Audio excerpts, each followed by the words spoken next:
Bonjour à toutes et tous. Aujourd'hui, nous nous retrouvons pour exposer un scandale sans commune mesure, le mensonge entourant l'industrie du cinéma. Avant de parler du sujet affolant qui a mis le feu aux poudres, petit retour sur une pléthore de budgets qui ont explosé au fur et à mesure des années, sans qu'on ait réellement d'explication autour de ça, si ce n'est qu'on en reviendra à la fin de la vidéo, quelques raisons pouvant entourer ces mensonges. Si, comme moi, vous aimez les chiffres mais que vous ne les avez consultés qu'au moment de leur publication, il y a de fortes chances pour que vous soyez choqués par certaines des révélations qui vont suivre, puisque dans certains cas, cela change carrément la donne entre succès ou échec. Commençons avec le MCU, le Marvel Cinematic Universe, qui, du fait de la quantité astronomique de films de son écurie, a forcément pas mal d'entre eux qui ont pu bouger au fur et à mesure des années. Certains d'une façon pas trop choquante, d'autres où on est carrément sur une centaine de millions d'écarts. Pour vous, quel était le budget du premier Iron Man? Vous rappelez-vous d'une information autour de 100 millions? 120? 140?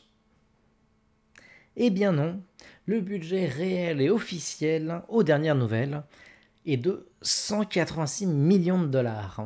Ce qui est même au final plus que le second opus, qui était d'abord initialement annoncé à 200 millions et qui en fait n'aura coûté officiellement 170.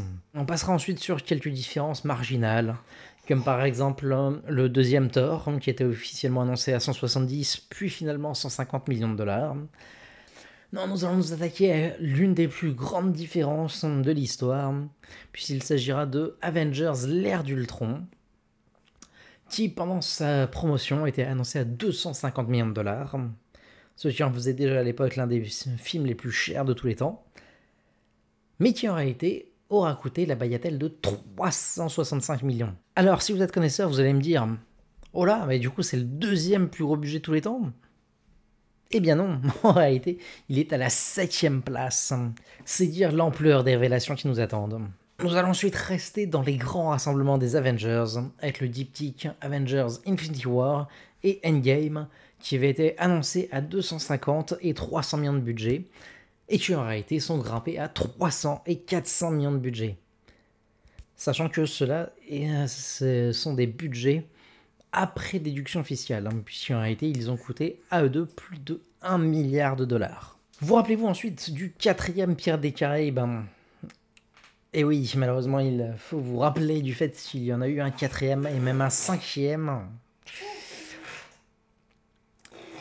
Eh bien, le 4e avait été annoncé à 250 millions de budget brut, qui montait même à 400 millions avec la campagne marketing.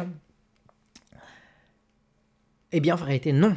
On atteint le demi-milliard, puisque le budget brut n'était pas en fait de 250, mais de 379 millions de dollars. Choqué? Vous n'êtes pas prêt pour la saga qui va suivre, puisque c'est la saga de tous les records, Star Wars. Et précisons Star Wars depuis le rachat de Disney. À l'exception de l'épisode 9, qui est toujours actuellement budgété à 275 millions de dollars, tous les autres ont plus ou moins explosé. Alors, plus on remonte dans le temps, nous avions eu Solo au Star Wars Story, qui était d'abord annoncé à 250 et finalement qui est à 330,4 millions de dollars de budget. Si on le place de facto dans le top 5 des plus grands échecs de l'histoire du cinéma. S'en est précédé, je veux dire, l'épisode 8, qui était annoncé à 220 et qui finalement est à 262 millions de budget. Précédé de Rogue One, annoncé à 200 millions et finalement qui aura coûté 280,2 millions de dollars. Et maître ultime en la matière, annoncé pendant longtemps à 245 millions de dollars de budget, c'était Star Wars 7, le réveil de la Force, le grand retour de la saga, et qui en fait, d'après toujours des sources officielles, aurait finalement coûté, tenez-vous bien, la somme astronomique de 533,2 millions de dollars, ce qui jusqu'à quelques jours a été considéré comme le plus gros budget de tous les temps. Et oui, excite Avatar, qui finalement été à seulement 237 millions de dollars, ou Avatar 2, qui pendant un temps était censé être le film le plus cher de tous les temps, avec 400 millions de budget, On attend de voir si effectivement Avatar 3 aura coûté moins cher, puisqu'il est pour l'instant annoncé à 250 millions de budget. Et également, un petit retour sur la saga Mission Impossible,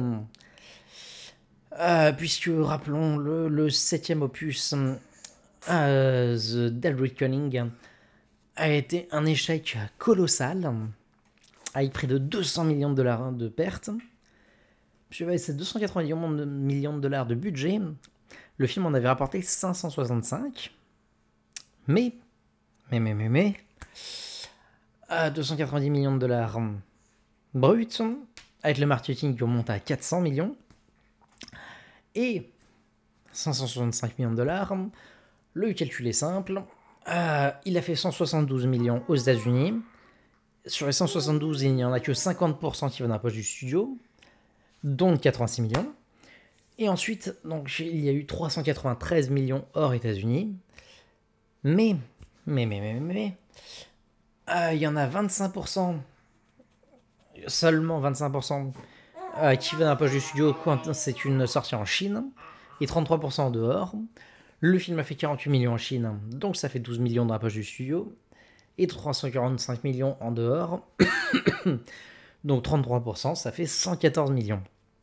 Ce qui nous fait donc un total de 212 millions de dollars récoltés effectifs, pour un budget avoisinant les 400 millions de dollars, avec la campagne marketing, ce qui fait que le studio a perdu pratiquement 200 millions de dollars sur la sortie cinéma de Mission Impossible 7. Sachant donc que pour l'instant officiellement, le tout dernier épisode de la saga est annoncé avec les grèves des scénaristes à 400 millions de dollars de budget, ce qui donc le place à la 3e place du classement de tous les temps en termes de budget, ex aequo donc avec Avatar 2 et Endgames. Mais même en partant du principe qu'il va remonter la pente par rapport au dernier qui a fait 565, même s'il égalise les 786 millions de dollars de Fallout, ce qui tiendrait du miracle, on serait quand même sur de la perte sèche d'au moins 200 millions. Mais trêve de suspense, quel est donc ce monstre d'ambition, ce projet dantesque, si colossal qu'il a battu le demi-milliard de budget, et bien affichant désormais un budget sans commune mesure de 583,9 millions de dollars.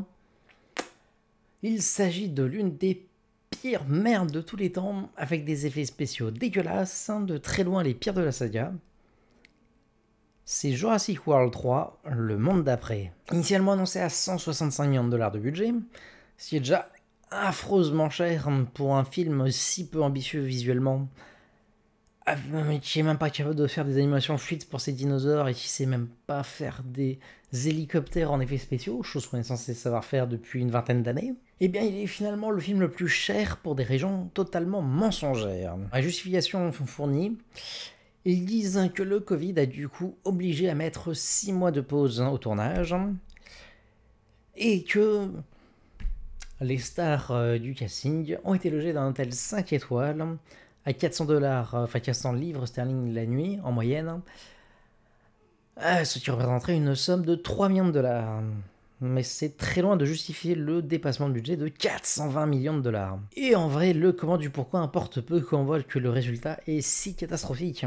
Ce qui est intéressant en revanche, c'est de constater que, et non, finalement ce n'est pas le grand succès annoncé, puisque avec 165 millions de dollars de budget et une campagne marketing assez agressive, il est vrai, il était budgété du coup à 300 millions, une fois tout calculé, et qu'avec le milliard de recettes, il était censé avoir dégagé une centaine de millions de bénéfices, mais du coup, on est très très loin du compte, et on se retrouve même potentiellement avec le plus gros flop de tous les temps, un film qui a battu le milliard au box-office, qui serait le film ayant fait perdre le plus d'argent de toute l'histoire à son studio. Parce que donc si on refait les calculs, donc de 50% de ce qui est récolté aux États-Unis va dans la poche du studio, et 25% en Chine et 33% pour le reste du monde. Sauf que là, du coup, comme il y a eu une partie de production chinoise, il passe la barre des 33%. Donc on a 377 millions aux États-Unis, donc divisé par 2. et donc 627 en dehors à diviser par 3. On arrive donc à 397 millions de dollars de récoltés effectivement. Et avec une centaine de dollars de marketing, enfin centaine de millions de dollars de marketing, on arrive sur plus de 300 millions de dollars de pertes. Et vous me direz, comment est-ce qu'une telle folie est possible? Pourquoi est-ce que, par exemple, Disney a fait tant de films Star Wars qui ont perdu des centaines de millions de dollars sur leur sortie cinéma? Même plus de 300 millions de dollars pour Solo de pertes. Eh bien, prenons l'exemple de Star Wars. Par exemple, sur l'année 2020, les produits dérivés ont rapporté 42 milliards de dollars dans le monde. Autant dire que quelques centaines de millions de dollars de pertes.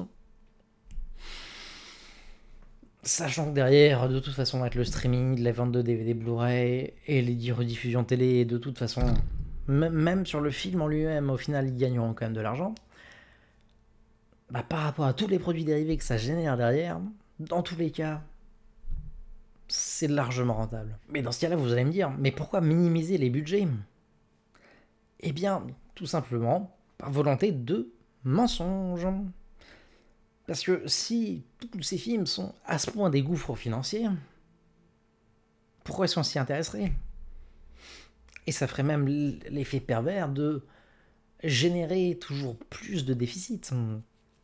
Parce que si on se dit qu'un univers n'est pas rentable, on se dit forcément qu'il va s'effondrer et qu'il n'y a pas de raison de le suivre.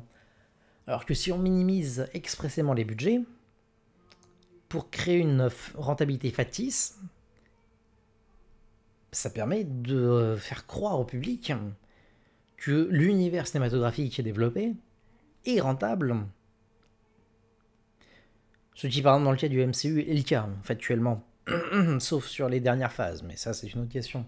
Mais du coup, ça permet de créer de l'engagement sur ces univers, ce qui permet derrière de développer tout ce qui est merchandising, goodies, produits dérivés. Et ça cartonne. C'est donc pour ça, oui, mesdames et messieurs, l'industrie du cinéma est un mensonge. C'était extrême nécessité. Continuez de vous cultiver, de regarder des films, des séries, ne restez pas passifs, jouez également aux jeux vidéo. Et à bientôt.